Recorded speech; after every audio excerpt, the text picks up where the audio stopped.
রাজনীতি ক্ষমতা। যেখানে জামাত শিবির ক্ষমতায় না আসার আগেই মহিলাদের অপহৃত করে, সে জামাত কিভাবে ক্ষমতা আসলে মহিলাদের রাস্তাঘাটে চলতে দিবে? মেয়েদের বলা কি এত যে জামাত মুখে মানুষের পর্দা লাগিয়ে ঘুরে, সময় হয়েছে তাদের পর্দা ছিঁড়ে দেবার। জামাত শিবির ক্ষমতায় যাওয়ার আগে আমাদের এইসব আজে বাজে ভাষায় কথা বলে, সেই জামাত শিবির যদি ক্ষমতায় যায় তাহলে যে আমাদের কি হবে সেটা তো এখনই বোঝা যাচ্ছে। আমরা নারী, আমরা দেশের শক্তি, আমাদের ত্যাগের রক্ত পাইবে না।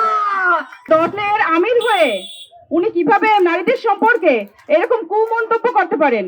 আমরা এই মন্তব্যের তীব্র প্রতিবাদ জানাই। একটি দলের প্রধান, জামাতের প্রধান যদি নারীদের বলতে পারে শিয়া বাটার ও ভিটামিনে সমৃদ্ধ লিলি বিউটি সোপ, তারুণ্যময় উজ্জ্বল ত্বকের জন্য।